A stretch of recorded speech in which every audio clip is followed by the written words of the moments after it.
Assalamualaikum warahmatullahi wabarakatuh. Jumpa lagi bersama saya Muhammad Ramli di Bistay Bincang Santai Podcast Kemenak Hulu Sungai Tengah. Edisi kali ini kita kedatangan tamu salah satu penyuluh agama Islam di Kecamatan Hantakan, Kabupaten Hulu Sungai Tengah. Kita akan mengetahui bagaimana peran salah seorang penyuluh di lingkungan masyarakat binaannya. Nah, penyuluh ini adalah Ibu Hajah Nurmila Hayati, Sarjana Sosial Islam. Assalamualaikum, Bu. Waalaikumsalam warahmatullahi wabarakatuh. Sehat, Bu? Alhamdulillah sehat. Oke. Ibu sudah berapa lama jadi penyuluh agama Islam di Kecamatan Hantakan ini, Bu? Kalau di Kecamatan Hantakan baru 10 bulanan lah, sejak 1 Agustus 2023. Ibu masuk yang P3K itu ya? Inggih, alhamdulillah. Berarti ini kan baru ya? Baru kalau untuk yang status P3K, tapi kalau untuk status penyuluh agama Islam non PNS itu sudah sangat lama sekali. Itu dulunya di kecamatan mana itu? Pertama kali diangkat itu tahun 2006 sampai 2007 itu di Kecamatan Batang Alai Selatan, Penyuluh agama Islam non PNS. Non-PNS. Kemudian dari Juli 2007 sampai Juli 2023 di Kecamatan Barabai. Kecamatan Barabai. Oh, jadi dua tempat sudah ya pernah ya sebelumnya ya? Iya, ini yang ketiga. Ini di Hantakan ini cukup jauh ini, berapa kilo dari rumah Ibu ini? Dari rumah itu sekitar 14 kilo. 14 kilo. Berarti cukup jauh juga ya? Oke. Ibu sudah punya suami, Bu? Alhamdulillah sudah punya suami. Anak sudah? Sudah punya anak. Oke. Ibu ini kan sudah 8 bulan ya? Sudah di Kecamatan Hantakan ya? 10 bulan.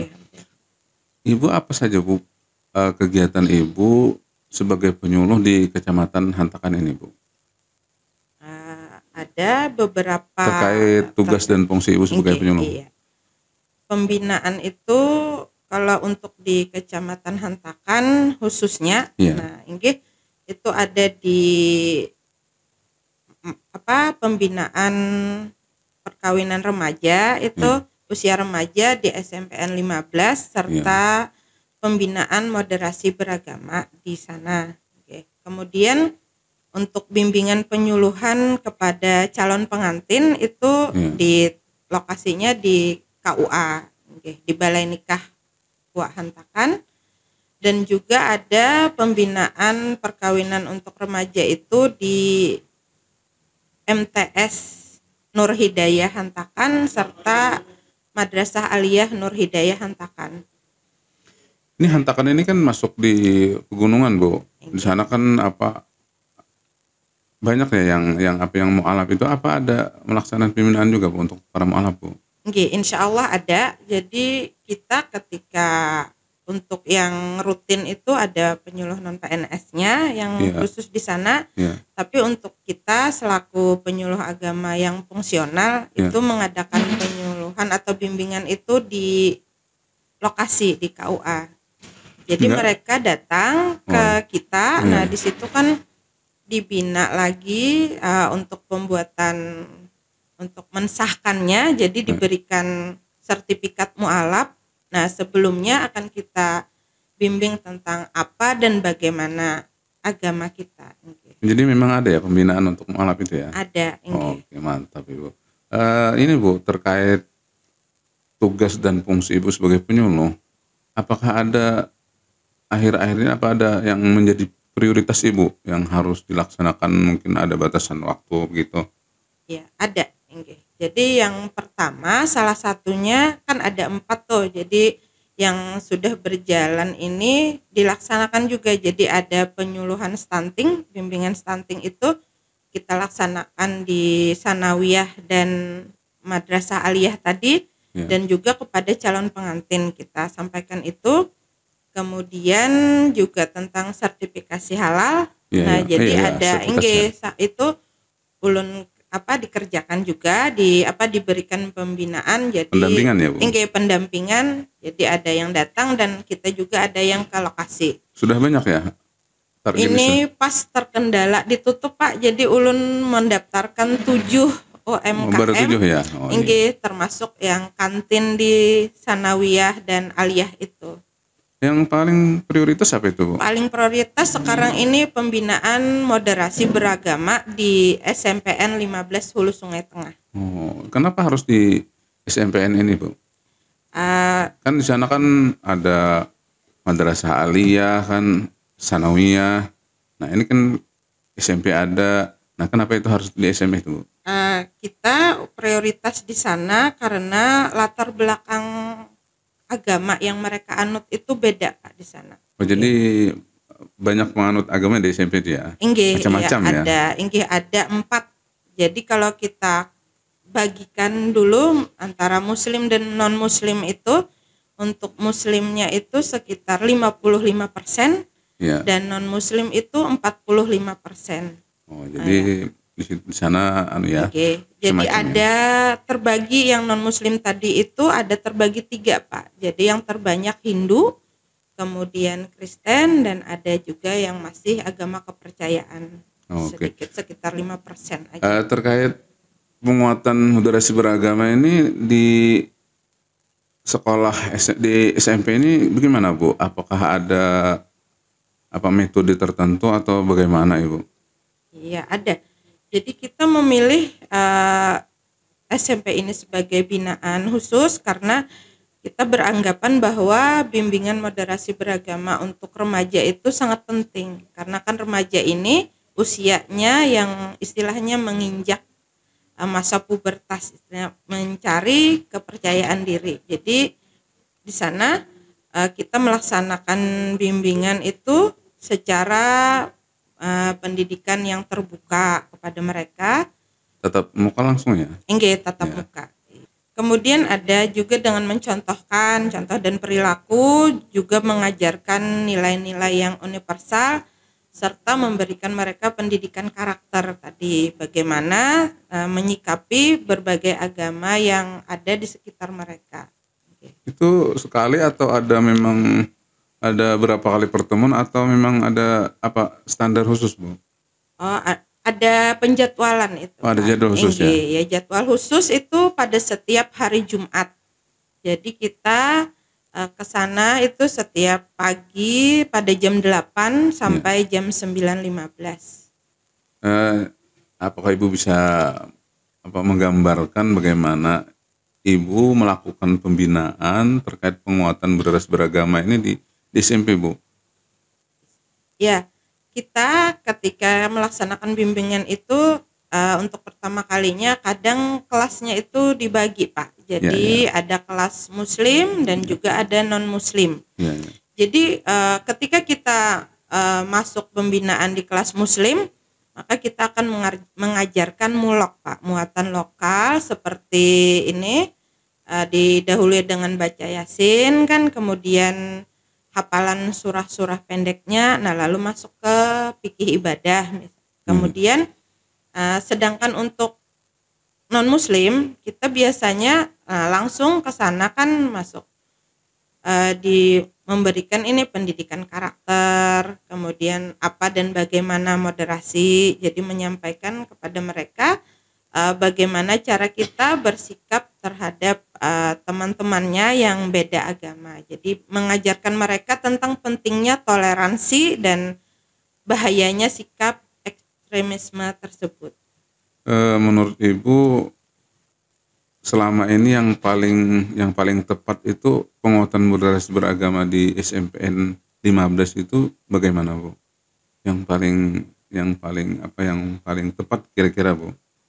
Ya di situ pendidikannya itu terbuka Pak. Jadi anak itu boleh memilih. Jadi ketika ada pelajaran agama Islam misalkan di sekolahnya, di kelasnya itu mereka boleh memilih untuk tetap di tempat atau mereka boleh keluar, tidak mengikuti. Jadi kebanyakannya mereka malah mendengarkan. ikut di sana, kelas sana. Apakah ada kolaborasi dengan penyuluh agama lain? Misalnya kan di sana kan ada agama Hindu ya, Pak Marta ya. Iya. Apakah ada kolaborasi tentang moderasi beragama ini, kerjasama dengan mereka, pembinaan penguatan ada itu? Ada. Nah kalau untuk yang ke lokasi SMPN-nya itu ada dari penyuluh Hindu, itu cuman bukan beliau Pak. Kalau untuk Pak Marta biasanya kami di kantor bersama dengan penyuluh non PNS yang Hindu, ada bincang-bincang tentang bagaimana dan kayak apa kita menanamkan anak, sikap moderasi kepada anak. Tapi kalau untuk yang di lokasi itu di SMPN itu ada tersendiri. Jadi beliau kadang kita diberi waktu 15 menit. Jadi masing-masing itu memberikan gambaran atau apa yang akan kita sampaikan. Jadi diberikan waktu bebas 15 menit untuk menyampaikan apa yang menjadi bimbingan kita, yang menjadi prioritas kita. Oke. Sejauh ini Bu, apakah ada tampak hasil, mungkin kelihatan bagaimana Bu? Dari penguatan moderasi beragama ini, apa ada hal yang berbeda setelah Ibu melakukan pembinaan terkait penguatan moderasi beragama, atau mungkin sikap anak-anak ini bagaimana gitu? Alhamdulillah sangat terlihat sekali Pak. Jadi ketika pertama kali ulun ke lokasi itu, anak-anak tuh terlihat menjaga jarak. Jadi kan kelasnya nih biasanya pisah nih, kelas muslim dan non muslim ketika yang hari Jumat itu bimbingan. Nah namun ketika saya mulai di sana kadang saya gabungkan. Jadi yang masuk di dalam satu ruangan aula biasanya. Nah jadi mereka itu terlihat malu kayak itu Pak. Jadi kayak menjaga jarak antara. Kalau yang dulunya tertutup sekarang terbuka ya Bu? Iya. Sekarang alhamdulillah sudah bisa membaur Pak. Jadi mereka duduk yang itu sama kadang memilih, istilah tidak memilih, aku duduk yang parak sini, tapi tidak, mereka langsung ayo masuk, kumpul semua, jadi bentuk lingkaran, kayak bincang-bincang, jadi menanamkan apa yang kita sampaikan. Jadi mereka boleh bertanya dan boleh curhat, istilahnya apa aja yang disampaikan. Jadi ada dari yang non muslim atau non muslim, jadi yang dulunya kurang rapi, alhamdulillah sekarang rapi, dalam. Dan mereka pun menyatakan bahwa ketika temannya beribadah, kan misalkan yang muslim dalam bulan Ramadan kan turun tuh Pak, sekolah tetap dilaksanakan, jadi mereka tidak makan dan minum di hadapan teman-temannya. Jadi sudah memaknai sekali artinya toleransi. Dan teman yang muslim pun menyampaikan kepada mereka bahwa silahkan makan dan minum, kami tidak apa-apa, karena bukan anak-anak lagi, istilahnya kita tuh kacar kada lagi gitu. Silahkan makan dan minum, tapi tetap mereka menghormati, mereka tetap tidak makan dan minum di hadapan teman-temannya. Hanya walaupun mereka keyakinan berbeda, satu sekolah akhirnya bisa masing-masing saling memahami dan toleransi. Selama ini Bu, apa ada yang keberatan Bu, misalnya dari kalangan orang tua atau lingkungan sekolah atau mungkin guru-guru di sana Bu, apa mungkin ada sedikit misalnya kurang setuju dengan kegiatan Ibu? Alhamdulillah sampai sekarang tuh malah sangat terbantu menurut dari guru-guru di sana. Alhamdulillah berkat pembinaan yang ada, jadi kita ada 1 jam untuk pendidikan karakter, untuk pembinaan anak-anak, merasa sangat ini bermanfaat sekali bagi kalangan sekolah. Jadi artinya didukung ya? Enggak, sangat mendukung Pak. Jadi ibu kepala sekolah sampai sekarang sangat ini, kata beliau, bahkan kadang ini masuk aja, kan kadang mungkin terlambat nih Pak lah datang. Artinya dicari ya? Enggak, sudah tadi Bu ulun masukkan kelas masing-masing, pas melihat ibu jalan langsung kami masukkan lagi, kumpulkan lagi. Jadi sangat didukung ya? Enggak, sangat didukung. Oke Bu, ini kan kelihatannya Ibu kan sudah berhasil melakukan pembinaan terkait penguatan moderasi beragama di SMPN 15 ini Bu. Apakah ada kemungkinan target lain Bu? Misalnya kan artinya tidak hanya sekedar di lingkungan sekolah, mungkin di masyarakat, di kalangan remaja atau karang taruna dan sebagainya. Apakah ada Bu itu rencananya Bu? Ada Pak, kan kita di Hantakan ini termasuk salah satu kampung rintisan moderasi beragama, yaitu kampung Desa Murung B, Pak. Yeah. Jadi rencananya di sana akan dilaksanakan pembinaan mengenai penguatan moderasi beragama ini 3 kali per triwulan, Pak. Jadi mungkin akan diadakan pertemuan 2 bulan sekali, dan juga kemarin baru ada informasi dari Kepala KUA KUA Hantakan bahwa kita karena merupakan kampung moderasi beragama, maka akan diadakan pertemuan 1 bulan sekali dengan warga terkait penguatan moderasi beragama. Ini kan targetnya kan penguatan moderasi beragama ini kan setiap orang itu sudah harus tahu bagaimana sih sebenarnya moderasi beragama. Artinya kan kalau sudah di kalangan sekolah mungkin sudah ya Bu ya, anggap sudah tersentuh, sudah sampai. Nah kemudian mungkin yang target berikutnya ya masyarakat secara umum ya. Oke. Terima kasih Bu. Mudah-mudahan bincang santai ini dapat menjadi inspirasi bagi penyuluh-penyuluh agama di kecamatan yang lain, bahwa penguatan moderasi beragama ini merupakan program Kementerian Agama yang harus kita laksanakan, dan penyuluh itu idealnya sebagai agen moderasi beragama yang harus menyampaikan dan mendampingi masyarakat bagaimana seharusnya menjadi orang yang moderat. Oke. Demikian podcast kali ini. Saya Muhammad Ramli undur diri. Wassalamualaikum warahmatullahi wabarakatuh.